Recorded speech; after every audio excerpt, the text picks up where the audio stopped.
లక్ష్మి, శ్రీనివాస్, వాణి, Harish sorry తీసుకొని తులసి వాళ్ళ ఇంటికి వస్తారు. అయితే తులసి లోపల ఉండటం వల్ల వీళ్ళు వచ్చారన్న విషయం తెలియక లోపలే ఉంటుంది.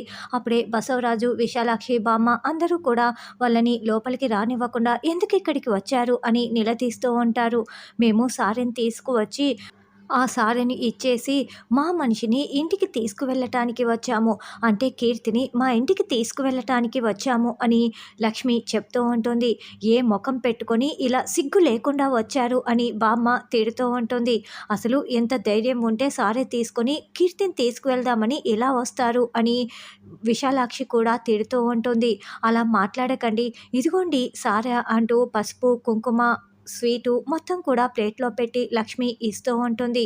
అప్పుడే విశాలాక్షి దానిని గాల్లోకి విసిరి కొట్టేస్తుంది. సరిగ్గా అప్పుడే తులసి బయటికి వస్తుంది.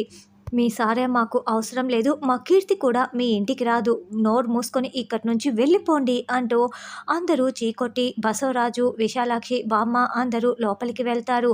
ఇదంతా చూస్తున్న తులసి ఒక్కసారిగా చాలా బాధపడుతూ కుప్పకూలి స్పృహ కోల్పోతుంది. అలా తులసి కింద పడిపోవటంతో అమ్మ తులసి, తులసి ఏమైందమ్మా, కళ్ళు తెరువమ్మా అని లక్ష్మి, వాణి, శ్రీనివాస్ అందరూ కంగారు పడుతూ ఉంటారు.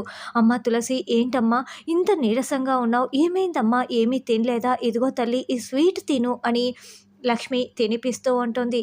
ఇంట్లో అడుగు పెట్టిన దగ్గర నుంచి కూడా తులసి ఏమీ తినకపోవటం వల్లే అలా నీరసించి కళ్ళు తిరిగి కింద పడిపోయి ఉంటుంది. అలా స్వీట్ తినిపిస్తూ ఉంటే తులసి ఏడుస్తూ తింటూ ఉంటుంది.